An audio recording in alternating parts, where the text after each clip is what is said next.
Telugu Desam party బీజేపీతో పొత్తు పెట్టుకోవడం దాదాపు ఖరారైనట్లు మిత్రులు చెబుతున్నారు. 2019 ఎన్నికలలో ఆంధ్రప్రదేశ్లో బీజేపీకి 0.8% అంటే కనీసం 1% ఓట్లు కూడా రాలేదు. అయినా తెలుగుదేశం పార్టీ బీజేపీతో పొత్తు వైపు ఎందుకు మొగ్గుతుంది? ఎన్నికలలో ఎలక్షన్ కమిషన్ సహకారం, జగన్ పెట్టిన దొంగ కేసుల నుంచి ఉపశమనం, ఇవి తప్ప పొత్తుకి నాకైతే వేరే కారణాలు కనిపించడం లేదు. తెలుగుదేశం పార్టీ కనుక పొత్తుకు అనుకూలంగా నిర్ణయం తీసుకుని ఉంటే అది చారిత్రాత్మక తప్పిదం అవుతుందని నా అభిప్రాయం. మోడీ నాయకత్వంలో భారతదేశం నియంతృత్వం వైపు వడివడిగా అడుగులు వేస్తుంది. పుటిన్ అక్రమాలను రష్యా పౌరులు మొదట్లోనే ఎదుర్కొని ఉంటే ఈ రోజు రష్యాలో ప్రజాస్వామ్యం ఉండేది. రాచరికానికి వ్యతిరేకంగా పోరాడిన ఇరాన్ పౌరులు ముల్లాల చేతిలో అధికారం పెట్టకుండా ప్రజాస్వామ్యం కొరకు పోరాడి ఉంటే ఈ రోజు ప్రజలు స్వేచ్ఛగా బ్రతికేవారు. దురదృష్టవశాత్తు భారతదేశం కూడా రష్యా, ఇరాన్ల లాగా నియంతృత్వ పాలన దిశగా దూసుకుపోతుంది.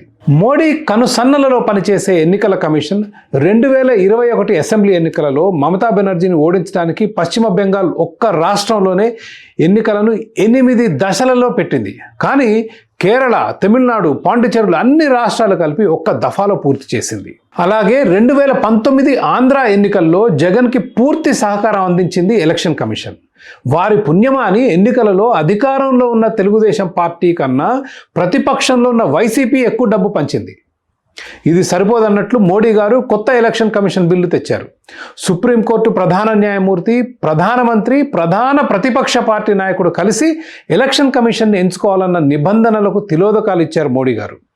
పార్లమెంట్లో ఉన్న ప్రతిపక్ష నాయకులను సస్పెండ్ చేసి మరీ కొత్త బిల్లును తెచ్చారు.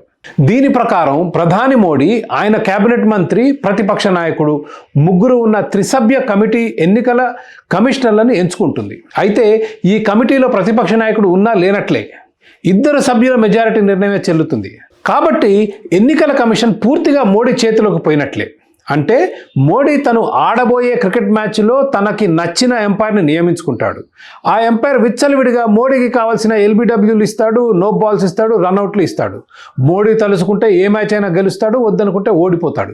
ఈ ఒక్క బిల్లుతో మోడీ ప్రజాస్వామ్యాన్ని మోకాళ్ల దగ్గర నరికేశాడు. మోడీ నిరంకుశ పాలనకు ఎలక్షన్ కమిషన్ ఒక్కటే ఉదాహరణ కాదు. సిబిఐ, ఈడీ, ఐటీలను తన గుప్పిట్లో పెట్టుకొని మోడీ ప్రతిపక్ష నాయకుల మీద స్వైర విహారం చేస్తున్నాడు. పాలకుల అరాచకాల నుంచి రక్షించాల్సిన న్యాయ వ్యవస్థ కూడా పూర్తిగా మోడీ అధీనంలోకి వెళ్ళిపోయింది. ఈ మధ్య సీనియర్ అడ్వకేట్ దుష్యంత్ దావే బాబు కేసు విన్న జడ్జి బేలా త్రివేది గురించి ఏకంగా సుప్రీంకోర్టు ప్రధాన న్యాయమూర్తికి ఉత్తరం రాశారు. ఆమె పేరు ప్రత్యేకంగా ప్రస్తావించినప్పటికీ ఆమె బెంచి గురించి రాశారు. సుప్రీంకోర్టు మార్గదర్శకాలను తుంగలో తొక్కుతున్నారని దావే ఏకంగా చంద్రచూడ్ గారిని టార్గెట్ చేశారు. ఉదాహరణకు Chandrababu skills case supreme court judge Abhay Oka గారి బెంచ్కి వెళ్ళాలి. ఎందుకంటే ఆయన అప్పటికే స్కిల్స్ కేసులు వింటున్నారు. ఆ బెంచ్కే అన్ని స్కిల్స్ కేసులు వెళ్ళడం ఆనవాయితీ. ఆ బెంచ్కి బాబు గారి కేసు వెళ్తే ఇంటరిం బెయిల్ వచ్చేది. కారణం అప్పటికే ఆ కేసులో గంటి భాస్కర్ ప్రసాద్ బెయిల్ వచ్చింది కాబట్టి బాబుకి ఇయ్యక తప్పేది కాదు. కానీ బాబు కేసు ప్రధాన న్యాయమూర్తి ఆదేశాల మేరకు అనిరుద్ధ్ బోస్, బేలా త్రివేదుల బెంచ్కి వెళ్ళింది. ఆ కేసు మీద ఈ రోజుకి ఆర్డర్ రాలేదు. కారణాలు మీ ఊహకు వదిలేస్తున్నాను. ఇంతేకాదు, ప్రజలచే ఎన్నుకోబడ్డ ఢిల్లీ ఉప ముఖ్యమంత్రి మనీష్ సిసోడియాని ఎటువంటి ఆధారాలు లేకుండా జైల్లో వేశాడు మోడీ. ముఖ్యమంత్రి కేజ్రీవాల్ని కూడా అరెస్ట్ చేయడానికి సిద్ధమవుతున్నారు. సిబిఐ, ఈడీ, ఐటీ, ఈసీ, కోర్టులు తన కబంధ హస్తాల్లో బంధించి పెట్టుకున్నాడు మోడీ. ఈరోజు మనం పాక్షిక నియంతృత్వంలో బ్రతుకుతున్నామనేది నిర్వివాదాంశం. ప్రజలు మన రాజ్యాంగ వ్యవస్థల కొరకు పోరాడకపోతే మోడీ ఇంకొక పుటిన్ కావడం ఖాయం. రష్యా లాగా మనం కూడా పూర్తిగా నియంతృత్వ పాలనలోకి పోవడం ఖాయం. అయితే ఇటువంటి గడ్డు పరిస్థితులలో చంద్రబాబు బీజేపీతో పొత్తు పెట్టుకోవాలా? అన్ని వ్యవస్థలను కైవసం చేసుకున్న మోడీతో స్నేహితం చేయక తప్పదా? భారతదేశం భవిష్యత్తు ఈరోజు మోడీ నిరంకుశ విధానాలకు వ్యతిరేకంగా పోరాడే వారి చేతుల్లో ఉంది.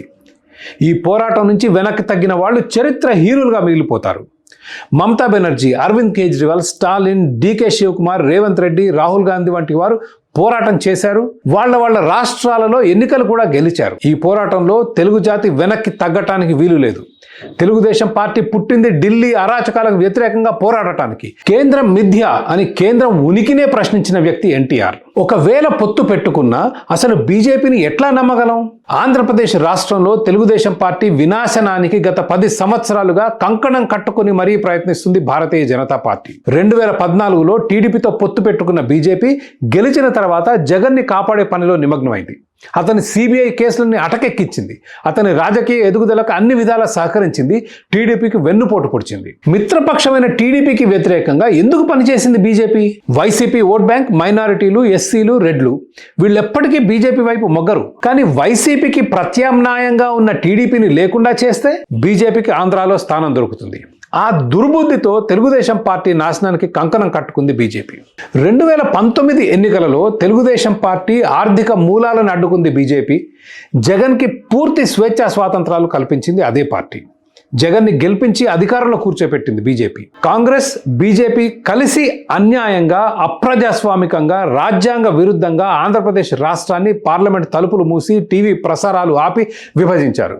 సరే, జరిగిందేదో జరిగిపోయింది. 10 సంవత్సరాలుగా బీజేపీ అధికారంలో ఉంది. కనీసం ఇస్తామన్న స్పెషల్ స్టేటస్ కూడా ఇవ్వరా? చట్ట ప్రకారం రావాల్సిన రైల్వే జోన్ ఇవ్వరా? ఐఐటి, ఐఐఎం, ఎయిమ్స్కి నిధులు ఎందుకు ఇవ్వరు? పోలవరాన్ని జగన్తో కలిసి అటకెక్కించారు. అమరావతిని చంపారు. ఇటువంటి తెలుగు జాతి ద్రోహులతో పొత్తు ఏ ముఖంతో పెట్టుకుంటారు? 2019లో జగన్ని ఎన్నుకున్న తర్వాతే అతని అరాచకాలకు అండగా నిలబడ్డాడు మోడీ. నిర్మలా సీతారామన్ జగన్ మోడీకి కొడుకు లాంటి వాడు అన్నారు. తండ్రి వైఎస్ఆర్ అధికారాన్ని అడ్డుపెట్టుకుని 1,00,000 ఎకరాల ప్రభుత్వ భూమిని తెగనమ్మిన కేసులను అటకెక్కించడంతో పాటు సొంత బాబాయ్ హత్య కేసులో జగన్ పాత్రను తొక్కుపెట్టింది మోడీ సిబిఐ. అవినాష్ రెడ్డిని తీసుకుని ఢిల్లీకి పోయిన ముఖ్యమంత్రి జగన్ మోడీని కలిసిన వెంటనే సిబిఐ అధికారి రామ్ సింగ్ ను కేసు నుంచి తొలగించారు. అంతేకాదు, రాష్ట్ర ఆర్థిక విధ్వంసానికి అవసరమైనన్ని అప్పులను, నిబంధనలను అతిక్రమించి మరీ ఇచ్చింది కేంద్రం. అదానీ, అంబానీ, జిందల్, అమూల్ లాంటి గుజరాతీ సంస్థలకు రాష్ట్ర వనరుల మీద పూర్తి సహకారం, అధికారం ఇచ్చారు జగన్మోహన్ రెడ్డి. ఇది ఆంధ్రప్రదేశ్ రాష్ట్రానికి బీజేపీ చేసిన మేలు. చేసిన నేరాలకు జైలుకు పోకుండా జగన్ని, అవినాష్ని కాపాడటమే కాకుండా ఆంధ్ర రాష్ట్రాన్ని ఆర్థికంగా దెబ్బతీసిన మోడీతో ఏ ముఖంతో పొత్తు పెట్టుకుంటారు? ఆంధ్రప్రదేశ్లో బీజేపీ ఆశయం టీడీపీ నిర్మూలన. టీడీపీ వినాశనం కోరుకునే బీజేపీతో పొత్తు ఎట్లా పెట్టుకుంటారు?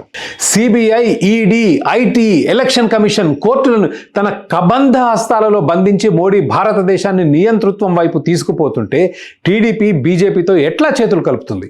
అన్యాయంగా రాష్ట్రాన్ని ముక్కలు చేసి గత 10 సంవత్సరాలుగా అధికారంలో ఉండి కూడా కనీసం విభజన చట్టంలో ఉన్నవి కూడా ఇవ్వడానికి నిరాకరించే బీజేపీతో చేతులు ఎట్లా కలుపుతుంది టీడీపీ? ఒప్పుకుంటాను, ఎన్నికల కమిషన్ జగన్కి అనుకూలంగా ఉంటుంది. కానీ ప్రజలు ఎప్పుడూ న్యాయం వైపే ఉంటారు. ప్రజాక్షేత్రంలో పోరాడదాం, జగన్ అరాచకాలను ఎండగడదాం. మమత, కేజ్రీవాల్, స్టాలిన్, డీకే, రేవంత్ల కన్నా రెట్టింపు ఉత్సాహంతో, పౌరుషంతో మోడీ, జగన్లను ఎదుర్కొందాం. దేశానికి స్ఫూర్తిగా నిలుద్దాం, ప్రజాస్వామ్యాన్ని కాపాడదాం, భవిష్యత్ తరాలకు స్ఫూర్తిదాయకం అవుదాం. విజయమో వీరస్వర్గమో తేల్చుకుందాం. కానీ బీజేపీ లాంటి వెన్నుపోటు పార్టీతో రాజకీయాలు వద్దు.